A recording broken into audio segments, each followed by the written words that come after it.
What's up? So I haven't made a video or anything in a really long time. This is kind of just more like a audio broadcast, I guess, since I'm not utilizing the camera. But I'm just gonna ramble a bit here about the concept of authority in general,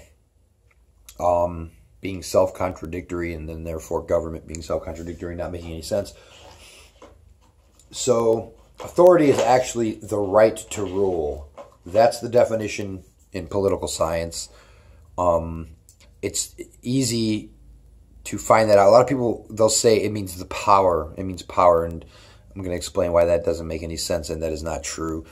But all you really have to do is pay close attention to how people talk when they say those things. You know, honestly, I've noticed. Well, I don't watch much television, but you know, here and there when I do, I've noticed that the word itself, authority, is not often used on television when they talk about politics. Yeah, I don't know why that is. You know, they could be deliberately avoiding it, or they just themselves take it so much, take it for granted or as a given that, you know, they don't even, it's whatever. They don't even think of it. It's just, they take it as a given that those guys are supposed to tell us all what to do and stuff. So, but authority means the right to rule. If you look it up in dictionaries from a while back, maybe about 10 or 15 years ago, it will say specifically that, the right to command obedience. But now it usually says the power or right, which for a couple of reasons doesn't seem to make any sense as a definition. The power or right to issue commands and so forth, to control, basically, is what it means. The right to control, or the power to control under their definition.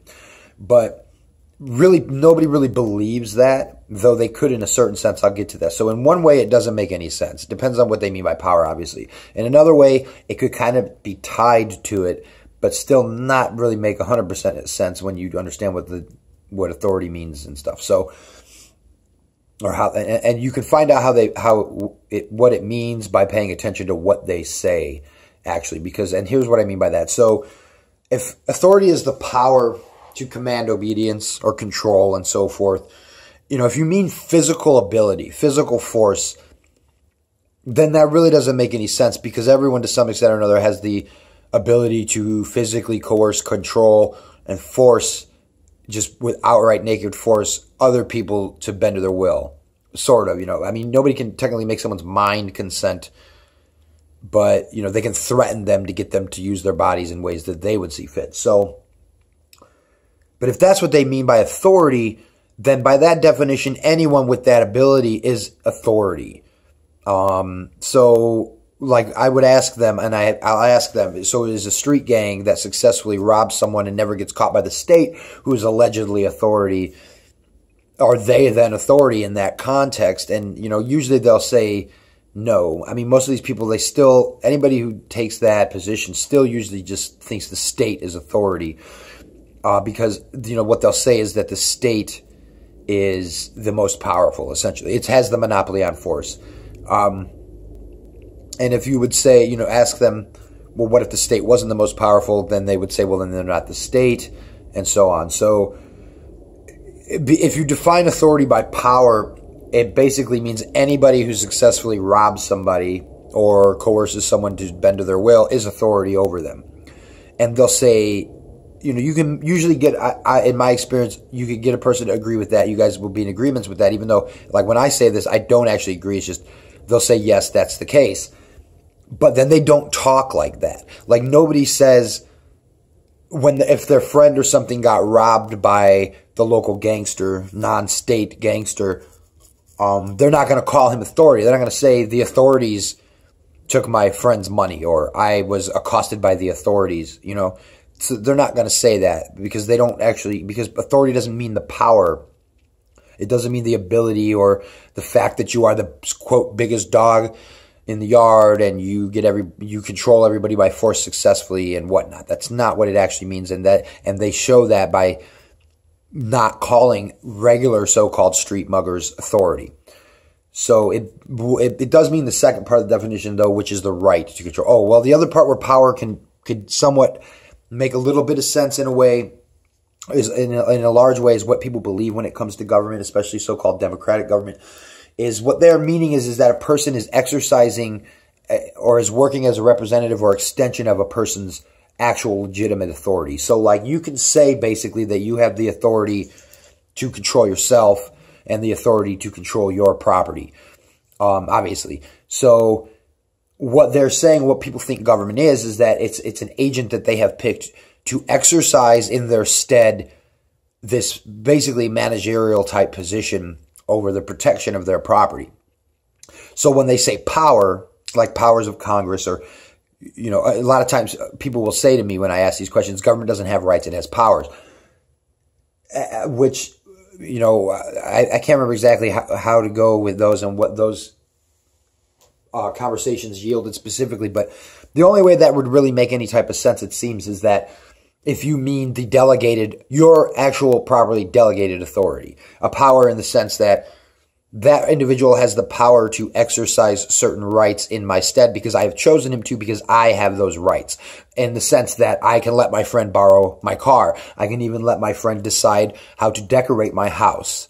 You know, that is a pretty, I think, a pretty solid example there, a metaphor or analogy rather, that I own the house, but I have delegated all responsibility to the interior decoration to my friend, or I have delegated all responsibility of protection to my friend, so he has the power to make certain decisions, but it does not supersede mine, right? It cannot possibly, though that is the whole self-contradictory nature of authority, is it is meant to, it is believed, and by nature of the definition and concept, it is meant to supersede your say-so. Because if it does not, then it is not authority, you see. But so I'll say, and I'll stop there and I'll go to so power could mean a couple different things, but authority means the right. No matter what, even the second concept of power is still based on the right to rule, the right to control or command, authority. So after we've gotten rid of the first two, the bunk definitions of authority, really, I mean, and like I say this again, just listen to how people talk, ask these questions, and you'll see this is what the word means by usage. You know, the meaning of the word doesn't come from the dictionary. The dictionary just codifies what people already use, those symbols, for what they mean. And, I mean, it can be manipulated, and maybe that's kind of what is happening. Or maybe someone just thought that it was used enough in the power sense to put those in there. But it didn't used to say that. It was just specifically the right to command. So anyway, if I don't lose my train of thought, I mean, I don't have any notes or anything. I'm just rambling thoughts that I've been having, I mean, for a while now, but it's like I'm not, anyway, yeah, I'll just try to continue on here. Let's see.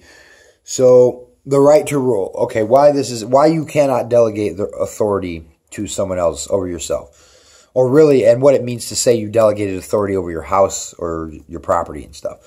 So authority being the right to rule, you know, right is basically defined as a principle of freedom. I mean, there's the concept of positive and negative rights, but either way, principle of freedom, or in a really basic way, is activities and behaviors that should not be infringed on, or that a person is entitled to. So if a person has a right to do something, then it should not be stopped. Nobody, therefore, has the right to stop you from exercising your right, obviously. If they have the right to stop you from exercising your rights, then you're their slave. That's what that would mean. And as far as entitlement goes, it's, you know, really the way that most makes sense is in the sense of contracts. Like if two people contract for something and the agreement is if one defaults or breaks the contract, he owes this much to the other person.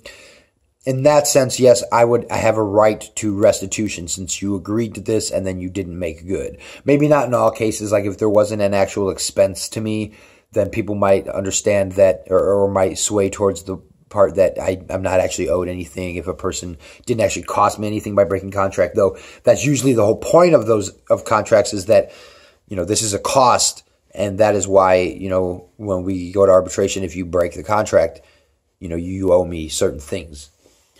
A lot of times, though, it could be because I had made plans based on this agreement, and now you have, outside of the realm of the contract, negated that agreement, and then therefore I'm out, or I am, like say I made investments or something depending on your money coming in, and you agreed to pay this amount of money, and then I made the investments. Now I'm out the money that you said you were going to give me, and I wouldn't otherwise have been. So technically you owe me that money. So I have a right to that and a privilege to that in a sense. And in just a general sense, you should be privileged to live those activities. You should not be stopped, and so forth and so on. So basically, you take all that into consideration. You have the right, and the concept of inherent inalienable rights. So we all have the right to rule ourselves. We all have the right authority over ourselves and our actual justly acquired property and what we've traded for and so forth. Therefore, and since your right is inalienable, because it makes no sense to say otherwise, it would say that you have signed yourself into slavery. Like if you say, I have given my neighbor authority over me. I've basically said that I am now his slave. But you can't technically do that, but that's what that would mean. I have given my neighbor the right to rule me. And statists don't usually put it so blatantly. You know, it's more like they think it's the property and protecting me and stuff like that. But that's what that would mean is if that person has the right to rule over me, then he is privileged to control me. That's basically what that means. He's entitled to control me, rather. And that's his right. And as it is his right, due to the nature of the concept of rights, nobody should stop him. I should not stop him. I should obey him if he has authority. But you can't, because your right is inalienable, and because slavery is by definition and nature of the concept involuntary, it makes no sense to say that you have signed yourself into slavery. It makes no sense to say that you have given away your inalienable right to rule yourself to someone else. Okay? It makes no sense. You cannot logically delegate authority of yourself, your right to rule, to someone else. It's like saying that you are a voluntary slave. It's logically a contradiction. But that is basically what people who believe in government believe. Though if you go this route in the conversation, you know, most of the time they'll quote like Jefferson and them about you have the right to abolish or alter the government. But no, not by the concept of authority. If you have given authority over yourself to someone else, it is no longer your say-so to cancel the arrangement. That is what the word authority means and implies, the right to rule. So if you have given someone else the right to rule you, it is up to them when or if to cancel the arrangement of their rulership over you. And that is what authority is, though it doesn't need to be delegated. Authority is taken as a given. If authority needs to be delegated, it is not authority because you cannot give someone else your authority. And like in the context of a house, if you have given someone else authority over your house, you have given them the house. Now they have the right to rule the house, you know? So, I mean, in that sense, it makes a little bit more sense, but you cannot simultaneously retain the authority that you say that you have given to them over the house. You can share the so-called authority in joint ownership and so on and so forth, on a mutually voluntary arrangement, but you cannot both have ultimate authority over the house at the same time in opposition to each other. Like you can't say, I am authority over this house and he is authority over the house, except in a joint ownership type situation.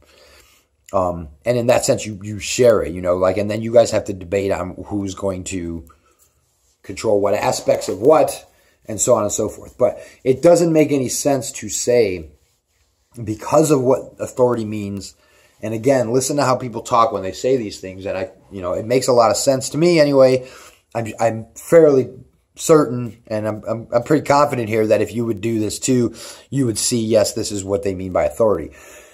But so you can't delegate authority over yourself, basically, to someone else. You always retain the right to cancel the arrangement. Otherwise, you are a slave. But yet, authority, meaning the right to rule, that is what that means. It means that you are a slave. If someone else has authority over you, you are their slave. And so, yeah, I don't know. There's just a little bit of a rant there. And, yeah, I guess, abolish the state.